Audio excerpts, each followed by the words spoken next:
So you've gone for a nice drive on the weekend, down in the middle of nowhere, and you've seen a nice car sitting in a shed, and you're like, I wonder what that is.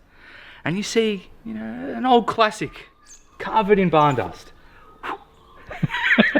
And you wonder, I'm gonna restore this thing. But you don't know how to go about it. It's got rust, it has imperfections, it needs interior done. But there's two ways to do this. You can either restore it back to its former glory, or you can put a rotary in it. Or you can put a turbo on it. And you can tub it. You can do whatever the hell you want to it. Which way should you go? Let's find out. Today what we're going to do is sort of talk about the pros and cons of either going with a resto mod or a resto. Kind of. It's kind of a resto. Kind of. Kind of.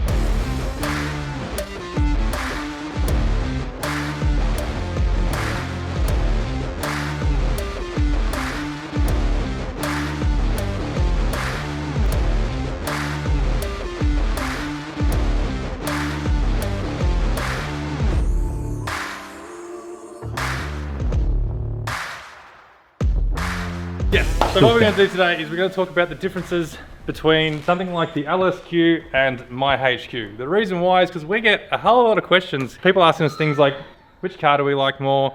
Which car does what better? That was a butterfly.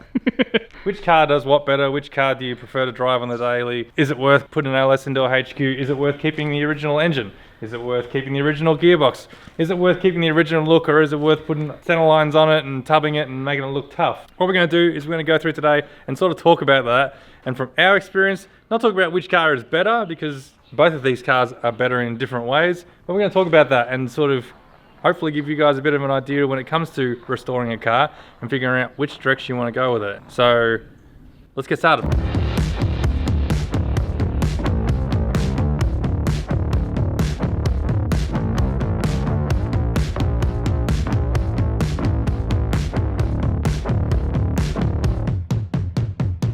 So this is my HQ. For anyone that hasn't seen it before, it was an original Kingswood that I've rebuilt 15 something years ago back with my dad to make it a GTS. They call them tribute cars now. I called it a mock-up back in the day, but now they're tribute cars. This is our baseline car. This is what we consider a resto. The reason why we're using this car is pretty much this is as close to a resto or stock standard car as we have in the fleet at the minute. Everything has been pretty much modified.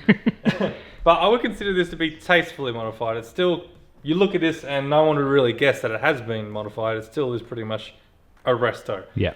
Interior and body, all completely stock. But when we come to the driveline, it does run the original 253 that came with the car. However, it is now running a Holley Sniper system in it, just something that we wanted to try and experiment with. It also did used to have Aussie 4-speed behind it, but that has been changed out to a Falcon T5 with a short shifter in it now. Other than that, pretty much this driveline is bog stock. It runs a Salisbury rear end. LSD, oh no. It's one of those single spinner LSDs.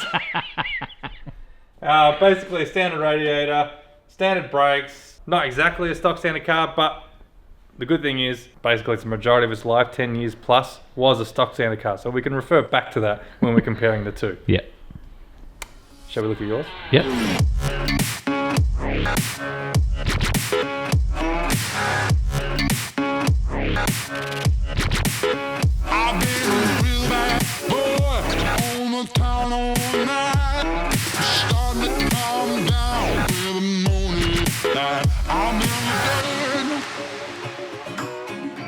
This is a HQ Kingswood, patinaed obviously. This is what we would call our resto mod, as it has a LS1 5.7 with a 4L60E behind it and a 9-inch diff. So this would be our kind of baseline for a resto mod, as it's still, the whole point of this is to make a reliable aircon cruiser of a car. Oh, everything's tight because it's new. So straight up when we pop this bonnet, we're going to see the differences between my car and this HQ. This one's all shiny.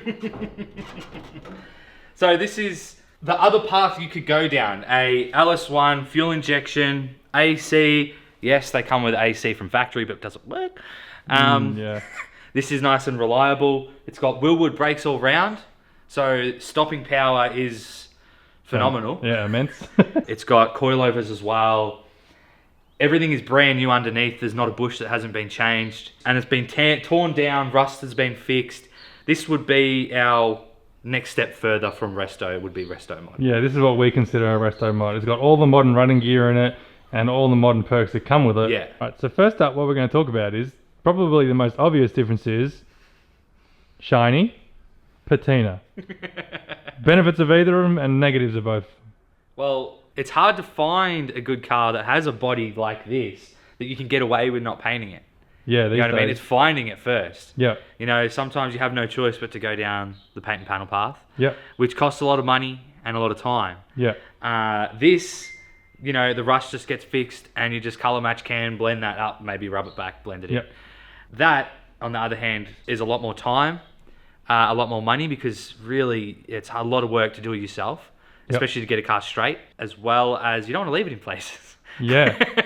The body is rough, yes, Yeah. but like we don't care.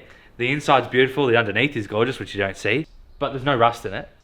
Yeah, I've got more rust in my one than this one does, This to is be honest. completely rust-free, this car. So which do you prefer, Nate? Do you prefer the patina or do you prefer the shiny? Well, to be honest with you, the way I have to clean my Fairlane every weekend, I prefer patina, because just the constant cleaning. Yeah. This, you don't even know that there's dust on this. We went to a car shop the other day, it was completely dusty. And it doesn't matter, you can don't just even enjoy know. it. Yeah. But I like patina because you don't have to fix these little things. Like all these chips, you can drive it places and you don't care. You know, when you have paint, you get scratches in it and you're like, oh, I gotta buff it out. And then you gotta detail it. But then on the other hand, look how good it looks. Yeah. That's the other thing. But I'm a patina man, unfortunately. Yeah. Yeah. So for me personally too, I'm similar to Nathan. I love patina cars, which honestly, the Gemini is a perfect example of that. It This is a car good right example. here, there's a lot of rust in it, but fortunately there's no rust in the actual body itself. It's all hidden. So we're gonna actually probably keep this patina. We've been talking about it, summing up whether we buff it or paint it. I'm definitely not gonna paint it. I'm still thinking about whether I buff it or leave it as is. I'm pretty much half tempted to leave it as it is because like Nate said, I love this. I love the idea of being able to have a cool classic car. It still looks cool. It looks like it's got a history to it. It looks like it's been through the wars, you know. But you can leave it, and when you rock up to somewhere, you can lean against it, and you don't care. Whereas that, if I lean against that, I'll die. But at the same time, I do love the fact that it is shiny at times. It does look cool. It still turns heads. That'll still turn heads, no doubt. But when you rock up in a nice shiny painted car, it is awesome. But it's a lot of work.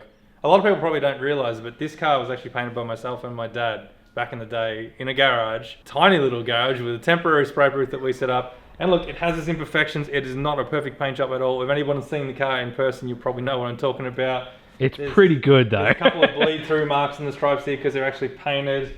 It's not perfectly straight, like it's as straight as we could get it back in the day because neither of us were panel beaters. And disappointingly, about 5 years after we built it, we did have a couple of bits of rust start to bubble up through in the normal areas. But at the time when we rebuilt it, it didn't have the rust there, but now it does. Stuff like down here in the dog legs. Now, if this was a patina car, I could leave this and never worry about it and it would just suit the build. But because this is a shiny car, it does irk you and you do think one day I need to fix that. I haven't yet because I can't bring myself to getting a grinder and taking it to this car. I can't bring myself to doing that, so for now it just sits there and I don't care. I just want to enjoy and drive the car. That's what is more important to me. So a question that we get commonly asked a fair bit actually is interior wise, do we prefer standard or do we prefer modified? And mostly that comes down to a lot of people asking about dash clusters and stuff like that. You can go two ways about it. You can either go for the original look, which this one is, or you can go for an aftermarket look like that is. Now there's things to consider when it comes to that. When I was building this car, this was 15 years ago when HQs were far more abundant, parts were far more abundant as well. They weren't quite as expensive and you could actually get the original stuff again. So doing the original build wasn't as difficult as it is now. For instance, I'm sure that Nathan's dad, Les, would have loved to put an original GTS dash into that thing, but the prices of them these days, it's kind of hard to just justify. One, the gauges don't work all that well, and they're not going to really integrate with LS, so you've got to think about that as well too. Yeah. Whereas when I was doing this, I managed to pick this GTS dash up for $500 and it had been in storage for 20 years. So as you see, it was pretty much what you got. This has been changed. We got a new fascia because the old one was a little worn out. See the buttons are a little bit worn as well too, but overall it looks good. For me, I like the interior. I like the original interior. My interior in this thing is completely stock standard. It is actually a premier interior because when I built this thing, it was the only interior that I could get at the time. It came out of another wagon that I bought for parts. Maybe one day I'll go and convert it to a GTS interior, but I kind of like it. I like the Prem interior. I think it looks cool. And Wouldn't even know. yeah. Now, this is on the other end of the spectrum. This is a custom interior. It is bench seat front and rear. The bench seats have been retrimmed and it has custom houndstooth and inserts into it to bring it back to like what a HQ should be back then, and that sporty feel. I think it looks really good. We've got an aftermarket steering wheel and we have aftermarket automated gauges. And to be honest, these are pretty awesome. I actually do love them. They look really good. And the benefit of this is they read a hell of a lot more accurate than what my GTS dash was going to. Well, you can actually calibrate them. And you can calibrate it for different engine setups, and you can put whatever gauges you want in here as well too. You can run anything. You could run a boost gauge in here if one day you were to supercharge your LSQ. Now, this setup here cost Les, I think, around the $2,000 mark just for these gauges, wasn't it? Because you've got 1, 2, 3, 4, 5, 6 gauges in total, and they're not cheap, they're good stuff. And that might sound like a lot of money, but when you consider what a GTS dash costs you these days, an original, authentic GTS dash in good condition, you're probably looking at $1,500 to $2,000, if not more, to be honest, these days. Yeah. And it really comes down to what you want and the look that you're going to go for. One of the biggest factors when it comes to building a car is going to be cost. Everyone has a budget. Generally, you're going to have a budget, you have an idea of what it's going to cost. Double that. It's always going to cost you double. It always ends up costing you more than what you think it's going to do because you go, I've come this far, I might as well keep going, and end up costing you more. That happened with the LSQ, and that happened with this as well too. This is a bit of a tricky question from my experience because when I built this thing was built 15 years ago now when prices were a lot lower. They weren't quite as absorbent as they are now. And I built this basically out of all second-hand parts, all from swap meets. eBay didn't even really exist back then. So back in the day, this whole car cost me around 10 grand to build. That was with a motor reco, paint and panel, interior trimmed, as you see it now, except for obviously the modifications we've done on this channel. That's how much it cost me to do this car, which is incredibly low. Even back then it was low, but that was because we did all the work ourselves. We saved a ton of money on paint and panel because we did it ourselves. Paint's actually pretty cheap. It's the labor that goes into it. For me, this is a $10,000 build, whereas that is a $60,000 build in parts alone. We're not talking about labor here, we're just talking about in parts alone. But these days, if you were to start doing it, you'd probably still be looking at around the $30,000, maybe $40,000 just to build this car as is. And then you add paint and panel into that, you're looking at around 60 grand as well too, I would say, if not more. So yeah, cost is a big factor.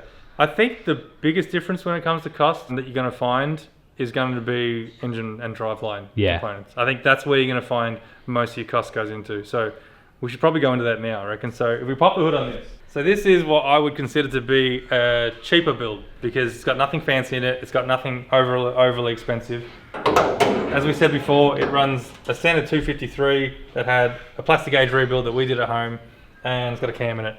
Has a Edelbock Performer manifold on it and a Holy Sniper. So all up this engine, I'm probably looking around, what would you say, maybe four grand, $4.5 grand, all up for that engine as it is. The radiator is a standard radiator, there's nothing special about it. It is a 3-core, or whatever it is, I think. It's a big radiator, but it's a standard Holden radiator. The gearbox is a Falcon T5. You can pick them up for about $500, maybe a little bit more now. They're becoming a bit more expensive. And the conversion kit, probably, I think that cost me, was it $3 grand, I think, by memory it was, to do the whole job. Because that was clutch and everything. It was a bit, So driveline in this, we're probably looking at around $8 grand or something like that. That's not too crazy really considering for what it is. The best bit about keeping the original engine though, I think, and doing that is you're staying away from one very difficult thing, and that is engineering. Engineering has been an issue for a long time in the car scene, especially in Victoria, but it has very recently gotten a whole lot harder. And it just really complicates a build these days, especially when you start looking at putting in such a modern engine into an older car. It's getting a lot harder, and you're going to pay for that. Engineering alone, I think the engineering figures for this, you're looking around just for paperwork and testing, you're looking at $4-5 grand, if not more. Not more, And that's just paperwork. That's nothing on your car. No performance, no nothing. That's just paperwork and ticks and approvals and stuff like that, and things that you're going to have to go fix. So something like this, you just want a cruiser that you can go out, have some fun with, sounds good, does everything it should do generally, and still is enjoyable to drive, because this is an enjoyable car to drive. This is a really good idea to think of when it comes to trying to save a little bit of coin here and there, I think. There is a bit of a culture these days with older cars, especially Holden and stuff like that. You buy and go, let's chuck an LS into it. Because back in the day, it was so simple and easy to get power out of them. You chuck an LS in, you get the instant power, instant reliability, instant modern ability, a lot of abilities, and it was cheap back in the day because you could pick up an LS for $500, $1,000, Yeah. chuck it in, and engineering back then was a lot more simpler. Yeah. For me personally, and we'll talk about this more when we go for a drive, I really enjoy this. I enjoy this setup. I love the way this car drives in it. It is not a fast car, not by any means. It's not I wouldn't say it's a slow car anymore. It's alright. Compared to what it was when it had the Aussie 4-speeder and the carbine and stuff like that, it is so much more fun to drive than it ever was back then. But this, I think, is just value for money. Original that's my pick, I reckon. It just works really well. So, we've compared the cost on, not compared, but we've kind of weighed up the cost of doing a original engine. Now, we'll throw our cost into doing an LS conversion. So, unfortunately, the price of LS engines has skyrocketed. This engine, I can't quite remember, was about 15 to $2,000, including gearbox. But then you've got to add another $2,500 for the conversion kit. So engine mounts, cross member, and then that's not even modifying it. That's just a standard LS. Stock standard LS, which this pretty much is. Yeah, this is stock standard, and then we've thrown AC on it. So, we'll just throw another $1,000 on top there. And then it also has a 9-inch rear end. Because unfortunately, I don't think the old Banjo diff could handle the LS. All the Salisbury as well. So you're looking at another $6,000 in the 9-inch. Yep. And so that's just the driveline. This also has coilovers and whatnot part of it. But let's just talk about the LS and that. And then you've got the reliability of a turnkey start. It now runs on fuel pumps, which that car does too, but we'll forget that. So it's like hopping into a VZ Commodore. Yeah, pretty much. It's like this car is a VZ Commodore in a HQ body. Yep. Honestly, that's what it's like. You get up at 6:30 in the morning, you put on your work boots, you get in your Commodore, brrr, yeah, I like that, and you go to work. Yeah. That's what it's like. But then we've almost doubled in cost in doing that. That's not even the engineering side of things. Yep. So the engineering side of things, if you do a conversion, you need to do the brakes. Yep. So obviously this car has Willwoods all round, so that's another like $6,000 all round. Just changing an engine doesn't mean just changing an engine.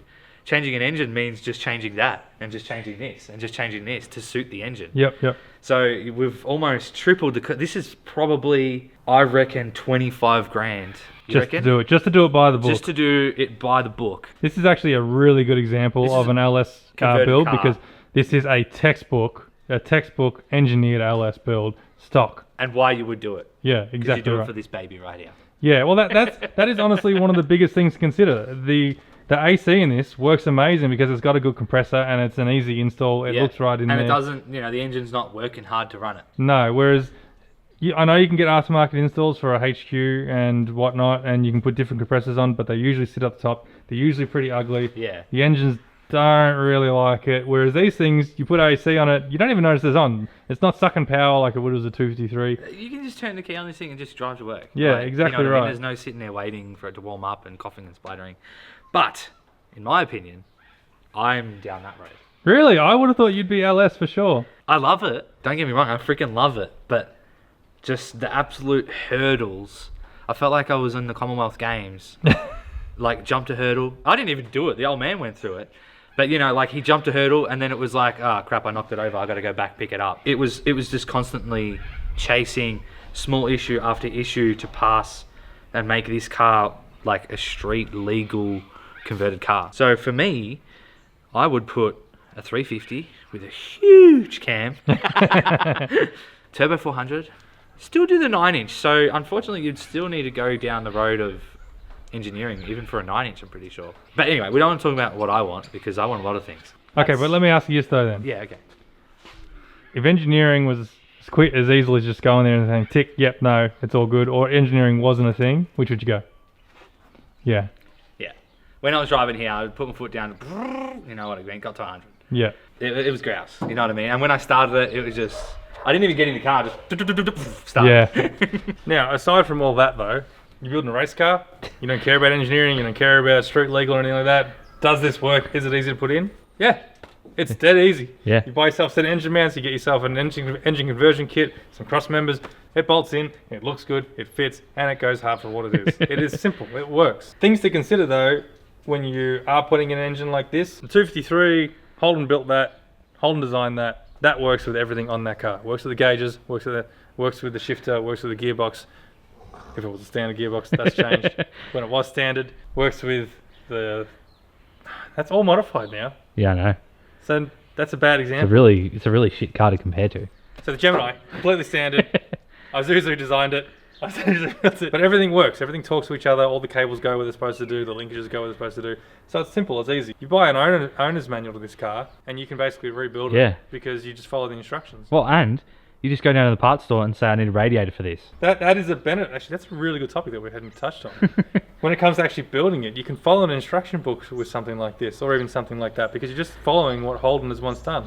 Have something like an LS or a custom build in the HQ, all of a sudden everything becomes custom. Nothing is talking to each other. There is no linkages that work together.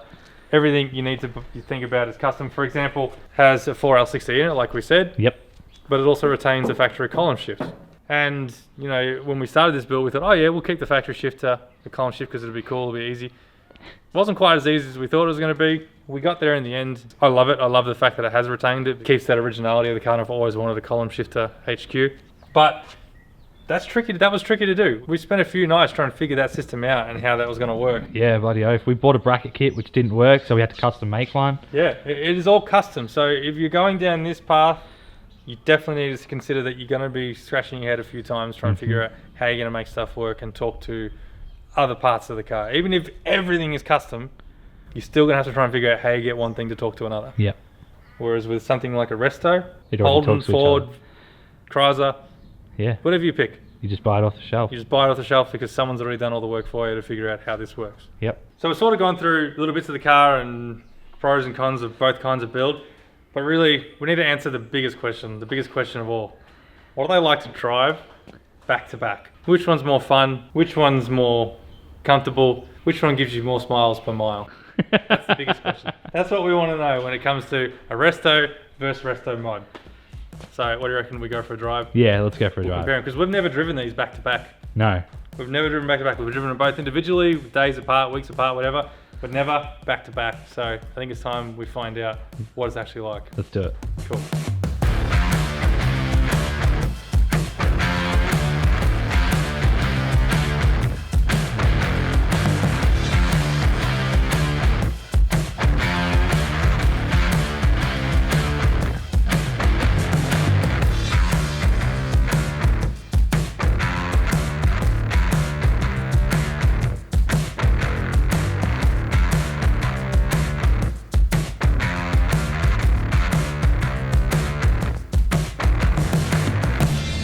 Alright, so we're starting off with the Resto. So starting off with the cruisiness side of things, driving around now, we're going up a fairly substantial hill at the minute, but this car, albeit that it's manual and it's the old school V8 and whatnot, it's actually a super easy car to drive. It is, especially after we've done the conversion. Yeah, after the conversion. After the conversion, it's a lot easier to drive in that. Yeah. And it's a good cruiser. It's a good cruise car. This is a really nice cruise car. The clutch is light, the steering's light. The shifter feels great now, especially with the new Q speed short shifter we put into it. It feels great. I will say though, if you compare it to a proper Resto, if it was original, the Aussie 4-speed, the rat trap clutch. Yeah, it wasn't nice. It wasn't fun to drive. I didn't enjoy driving it. I had it for like this for a long time, like that for a long time, and I just didn't enjoy it. Yeah. I'd always grab the keys to something else because as far as the driver's car went, it wasn't a driver's car. It was heavy, clutch felt heavy, shifter felt, loose. 4 speeds was no good because when you're trying to cruise, you're up and it was revving its head off on that 110. Whereas now you can drop it in the fifth and it drops it down to 2200 RPM and just cruises really nicely. But other than that, the standard suspension, it's got King's super lows in it. King's super lows, super lows in the rear, I think, whatever they're called. Yep, double SLs. And just normal lows in the front, I think it is. Now, the thing with these two cars that we need to remember is this one's kind of built for the twisties and for driving. The LSQ is more built for cruising and going fast. In a straight line. In a straight line. Yeah. So they're kind of two different cars, but it's a good comparison nonetheless because there's no Viking coilovers in this thing. It's just got heavy duty sway bars front and rear. Standard suspension with I think Munro shocks that I found second hand in the swap meet, and they're still going strong.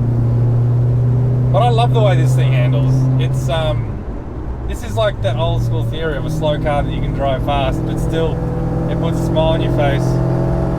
But the best bit about it is probably the noise. It's the noise. It sounds wicked, this car, when it's revving. Yeah, and it likes to rev. And I think that's where it comes in as well, is the manual.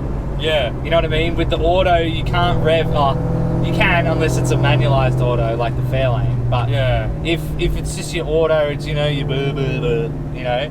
But with this, you can stretch a gear out, and I think that's what makes it fun as well. And in this car, being that it's supposed to be a Monaro or a GTS, it suits it. Yeah. And it really means you can get every bit of power out of this little baby 253, which is no powerhouse, but she does all right, I reckon. Which I chased the LSQ today and he left me for dead, but still. I sounded good doing it. I was changing gears, he wasn't. Went through the hills. This thing tackles the corners really well though. Yeah. So it's got the sway bar in the rear. The LSQ does not have that. It's just got the giant 9-inch. It hangs on alright, doesn't it? Especially considering it's on those little tiny 14s too.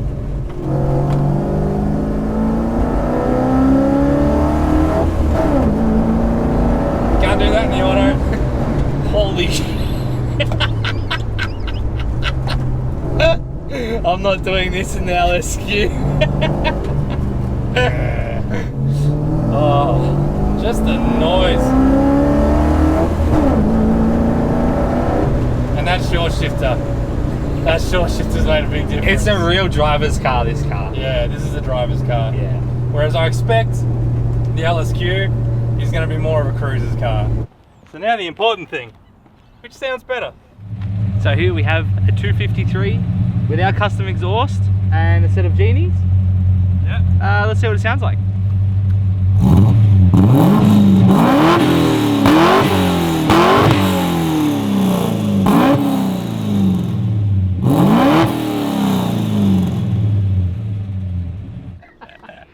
God, that car sounds good.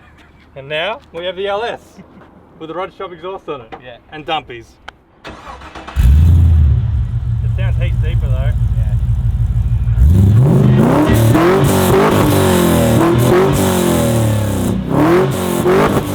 Does sound pretty good actually. That sounds good, yeah.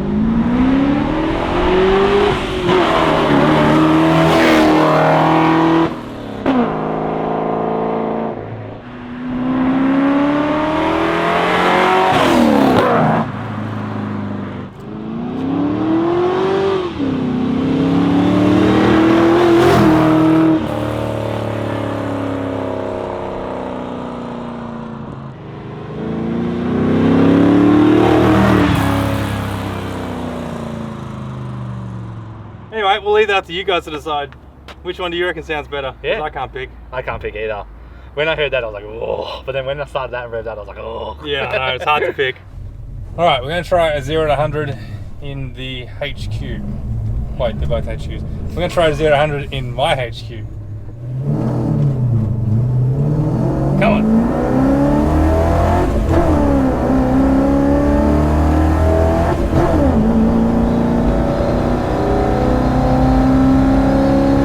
Yeah, okay.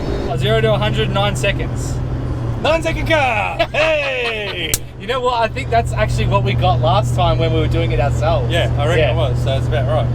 Alright, well that's actually That's not bad. Remember, okay, hang on, in comparison, if it was a proper resto, what did we get then? It was 15 seconds to 100. Yeah, it was like 15. So we've shaved 9 seconds off. Yeah, okay. That was some of my best shifting though, I'm gonna be honest. I wasn't paying attention to it, I was paying attention to this. That was some good in case shifting. it didn't record. Not bad, Yeah, it's not bad. realistically. Yeah, for, it went good. for I'm what keen it to is. see what the LSQ does on that.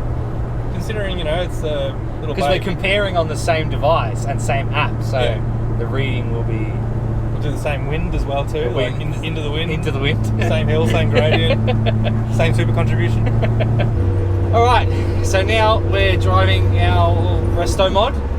After hopping in this car, honestly, the minute I hopped in this car, anyone can drive this car. Yeah, absolutely. Anyone can hop in this car, stick it in D for Donnie, and drive it. Yeah, exactly right. Turn the key and drive away. Turn the key and drive away, and it's so easy to drive. The steering's nice and light, probably because the power steering pump on the LS is over pumping. Yeah, probably. Is overcompensating for the 50-year-old steering box. Yeah. But it drives good. Yeah. Straight up you can feel the differences. This rides a lot bouncier and stiffer. Yeah, probably to do with the couch.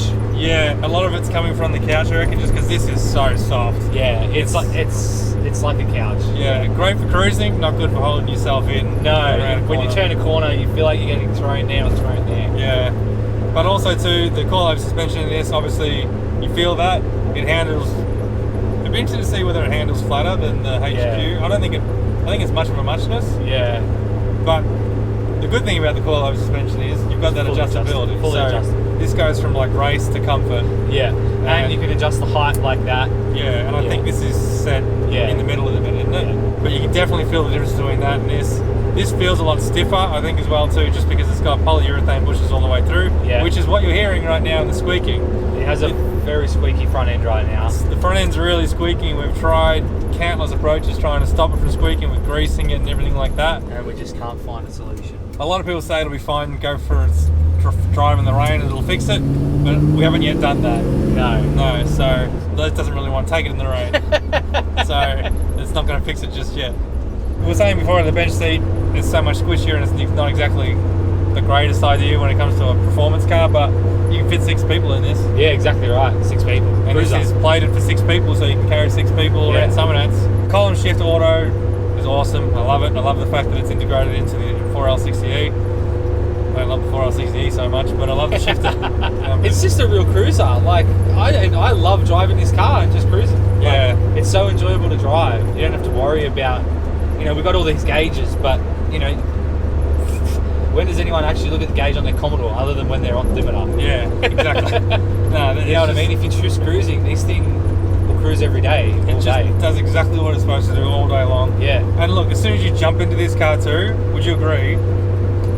You've got a different sense of what you want to do for the day if you jump in the car. You jump in this, I want to go for a cruise down Williamstown or something like that. Yeah. And do chap laps or something like that. You jump in my HQ, you want to rev out every gear. You want to rev out every gear, you want to go through some twisties, and you want to have some fun with the manual. Yeah. Whereas this, it doesn't inspire that. It inspires you want to jump in with all your mates, go cruising, go to a car show. Do that, all that sort of stuff. Yeah. And just do it comfortably. Aircon's on, we're nice and cool right now, windows are up. Yeah. It's comfortable. It's a comfortable car. Yeah.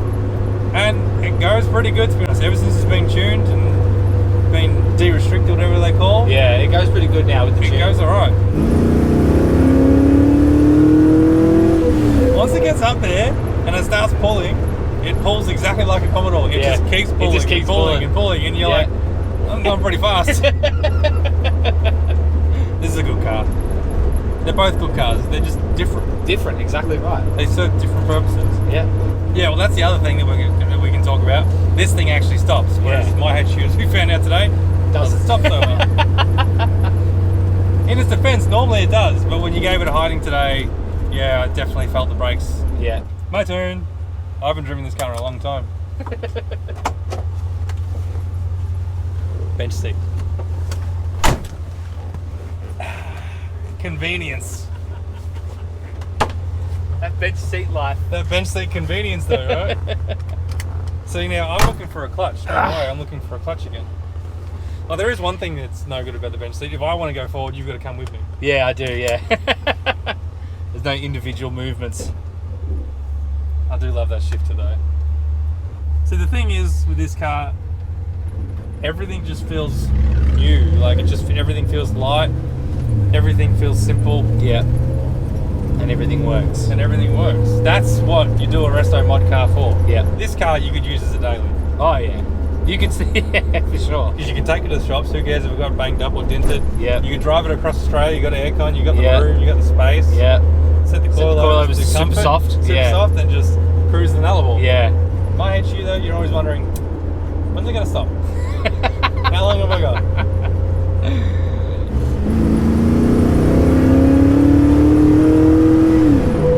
It goes alright. It goes alright now. Yeah. It goes alright. Yeah. That's a big difference to what it was when we first did it. So that would be one thing that I would say that is, if you're going to do this, put an LS into your car, or probably any modern engine into an old car, get it tuned. Yeah. Don't just slap it in with the original stock tune on it, because in most engines like this, there's so much potential Yeah. in the car, or in the engine, sorry, that you can open up. Without any bolt-ons, you'll get a lot more power increase, responsiveness, Yep. just drivability all around. So definitely look at that. It's definitely worth the money. 100%. Yeah. We're not going to take this car through the twisties because we've driven this through the twisties before and it's not great. With the front runners, it's not the It's best. a bit sketchy. I think if you put a set of wheels on it, like proper wheels on it, Yeah. it would go really well. If you turned up the coilovers and everything, it would be awesome. Let's try 0-100 in a RESTOMOD standard LSQ. Alright, let's just go D. Oh, there we go, it's working. Feels like it's going a bit harder than the HQ. That's it. What do you reckon it did? I don't know, 8? 7? 6. Yes! 6 seconds. Very good! That's not bad. I'll tell you what, the auto goes a lot better when you're on it. It goes alright though, eh? Well, look, that's 5 seconds quicker than ours. Look, if you want a quick car, 253 is not your answer. No, that was impressive. That was good. And it gripped up really well too. Yeah, it did. It didn't spin the wheels. I wish we had done a 0 to 60 before it got tuned. Yeah. Because I'm telling you guys right now, it was nothing like that. No. It was nothing It goes like heaps that. better. 6 seconds is pretty good. I'm pretty happy with Yeah, that. I'm pretty happy with that. Like, I'm that's just happy it beat your HQ. I imagine if it didn't. Anyway, back to the shop, I Back reckon. to the shed, yeah. See you there. Well, that wraps up RESTOMOD versus RESTO. That's our thoughts on the two, I guess. The idea of this video was not to tell you which one is better, which way to go is better, or which way we even think is better, to be honest, because I couldn't say which one I like more. They both have their pros and cons about them. Yeah. It depends the road you want to go down, how much money you want to spend. But I guess it's not a bad guide as to both cars. Not really a guide. You know what? This video is just a video. Just watch it. Don't use it to compare what you want to build or how you want to build it. Yeah.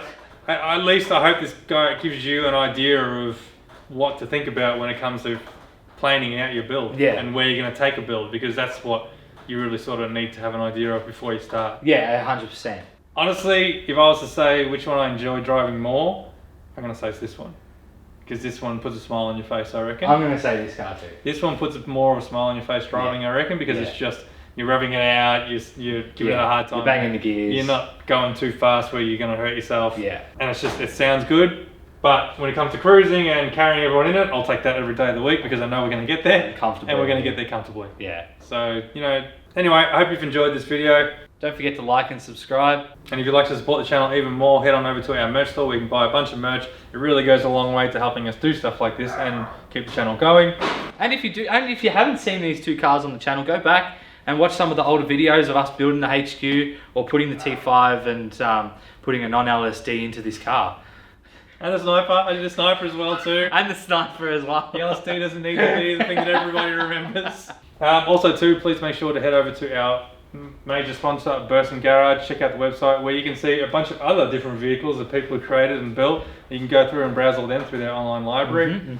And also head into the local Burson store to get all your parts and tools like we do. Instead of a word of the day, tell us which you prefer, RESTOMOD or RESTO? Let us know, RESTOMOD or RESTO? Yeah, which one do you prefer? Which one do you not plan on building? not these two cars specifically, but just in general. Yeah, which do you prefer? Yeah. Because it's a dividing thing, I think, in car culture. Yes. It really is. Yeah. We're really not answering any questions here. No, we're just saying our thoughts. Yeah. This is just our experiences when we've been building old cars. Yeah. At the end of the day, the biggest thing is, just remember, it's your car. Do what you want to do to it. Yeah. To build it the way you want it and the way you envision it. You're always going to have people that are going to tell you it should be this way, it should be that way. Yeah. It needs to be matching numbers. It shouldn't be a Ford car and a Holden. Should be an LSD. Yeah. But just do it the way you want to do it. Do it the way 100%. you envision your dream car. Because this is my dream car. This is my version of the HQ, the way that I feel is my dream version of it.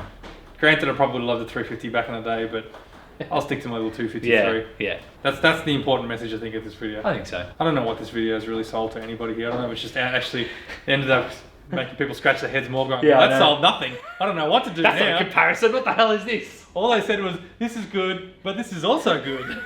Or this is bad, and this is also bad. Oh, we haven't helped at all. Yeah. We had fun because we get to drive 2 HQs back to back. And and talk about building them. Yeah, driving 1 HQ is a good day. Driving 2 HQs in one day, that's a great day. Yeah. And on that note, we're going to end it at that. Yeah, We'll see you in I the think we next episode. should. What's been it? You got lollies? What lollies have you got? You know what this means? We've got Tiperformance lollies. It means we've ordered performance parts. Yeah. Performance. You know, I've seen another car at Hanging Rock. I've seen 2 AN fuel lines coming out the back, and I was like, sneaky. He had a sniper on it as well. Did he? Yeah. Nice. Window up, we're about to cook. This is where the LSQ automatically wins by default. AC. So for anyone who's in the car scene who likes to record stuff, especially maybe like your drifters and stuff like that, if you're looking for a quick and easy camera mount, these things here are a magnet. You can head over to the website and get them at the 3footedmonster.com. They're freaking incredible.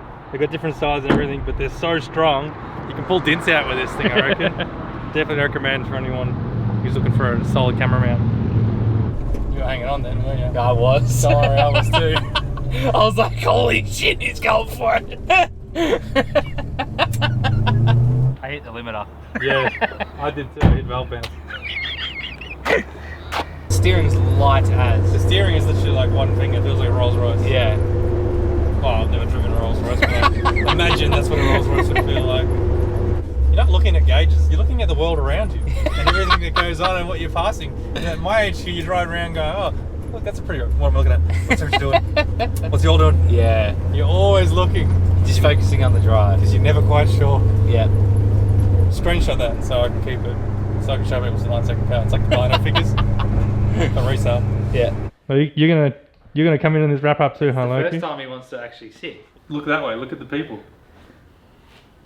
Thanks, mate. You're a special kind of special.